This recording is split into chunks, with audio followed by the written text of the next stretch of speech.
So I've bought another Jagmaster. This time it needs a little bit of TLC. Stay tuned.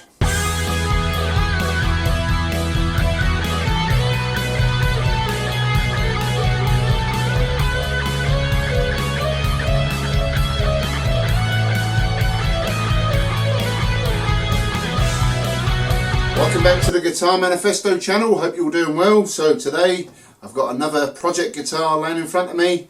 I picked this up for £110 off eBay, but she's a bit rough and ready and needs a bit of work. So this is a 2003 Squier Standard Jagmaster.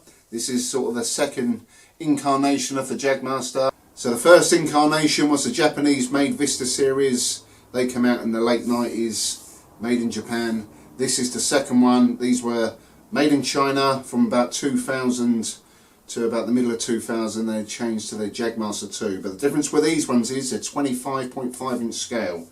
So you've got a Jazzmaster body, a Jazzmaster style neck, you've got the large headstock, and then you've got two humbucking pickups. I don't even know where the Jaguar part is, if I'm honest. I suppose you could say the body's Jaguar, but there's nothing about these that really screams out Jaguar to me. You've got a Strat tremolo system, so you've got the springs on the back. It's got the 2-point tremolo system. Now these did change over the years, and yeah, there's a few different variations, but these are probably not the most sought after one. I'm not really sure because it's 25.5 inch scale, but I like that. I like that sort of scale. But yeah, this needs a lot of work. Again, I paid £110 for this, including shipping off eBay. Probably a bit more than what I wanted to pay because it does need a lot of work. It got delivered earlier on today. I've put the neck back on because he did ship it without the neck on. Just wanted to size things up. Now, one strange little thing that I've noticed straight away is it's measuring 26 inch scale. So it's not going to intonate correctly, but I've been looking at it. I had a minty fresh one of these a few years ago and I had some detailed pictures, so I've been lining everything up and it all seems like it's okay. It's the right body with the right neck, it's got the right bridge. So what I'm actually thinking it is, where it's got the 2-point tremolo system, the bridge sort of sits up a little bit, and where it's got no strings on, I think you really need to have these as a floating bridge, not sort of hard-tailed. Once I put the strings on and it pulls that tremolo up, it should sort of even out, but you know, just being a bit paranoid I think. But this is not the original pickguard. Some of the screw holes are a mile out. I'll give you a little closer look and I'll show you what I'm on about. Hopefully you can see that a bit better now. The screw holes are not lining up. One there, one there, one there. The rest ain't too bad. That one there's pretty far off, but there's also a big gap where you can see that just inside there. You can actually nearly get a finger in there. So this is not the right pickguard. The one I had of these was metallic black, same as this. You can make out that it was metallic black and it had a glossy black pickguard. So I'm trying to source one of them down. I know I can make one myself. I know I can get aftermarket ones, but I want a genuine one purely because of the fit. I know it'll be 100% right. You can get the aftermarket ones off eBay. You pay like 30 quid for one, and if it don't fit, you're out of pocket 30 quid. So I'm trying to source a genuine pickguard down just to make sure that lines up. But yeah, she's a bit rough and ready. Got the old Relic look. The pickups on these are not Seymour Duncan designed. They're just sort of standard humbuckers. We're going to open it up in a minute, have a little look at the electrics, but that is the genuine bridge on there. That's the standard model 2-point tremolo system. So we've got the selector switch is missing the tip off it. Volume, tone controls, they're missing the knobs on there. The neck ain't too bad actually. There's not a lot of fretware on it, so that'll clean up. The headstock looks pretty good. It's got a nice little dark tint to it now where it's aged. But on the back, she's had a bit of abuse. And it looks like somebody at some point has put some vintage style tuners on there, made a bit of a hash of it, put some filler on, but there's some big nasty chunks on there. So what I'm going to do with this is get some cocktail sticks or matchsticks, trim them down, super glue them in, sand it all off, smooth this off.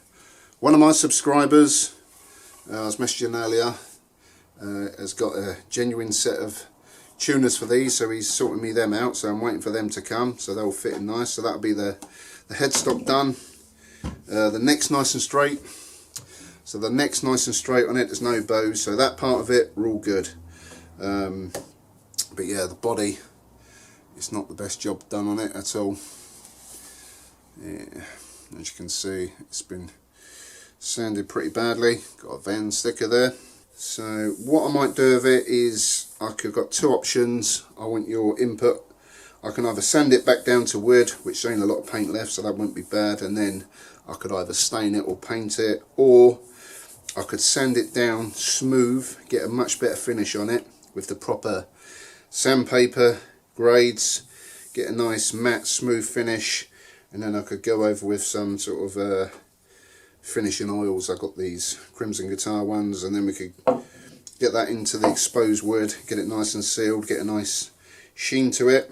I still think that'll look pretty cool, so let me know what you think to that in the comment section. In terms of the bridge, I'm going to keep it with a stock one. I have got a big block that may fit onto that, but these are quite hard to find because I had one of these before that was missing a bridge, and this spacing, I can't remember what it was, but you really struggle to find them. So I'm going to stick with that, try and stick a bigger block on, and we'll set the floating tram up. Hopefully that'll sort out that intonation problem I was on about. I'm not worried about the back plate, we'll keep that off. So in terms of the actual aesthetics, I'm going to try and get a genuine pickguard if I get a black, or if somebody's got a tortoise pickguard, let us know and then we'll see if we can get it off here, but I really want to get the genuine one. I've got a selector tip ready to go on, so that's all good. I've got some volume tone knobs that come off a Epiphone, but I actually quite like these. I think they look pretty darn cool, the witch hat one, so we're going to stick them on just because, give it a bit of a grungy pawn shop vibe. Alright, so what I want to do now is get this pick guard off and we'll have a little look at the electrics. Let's try and flip around.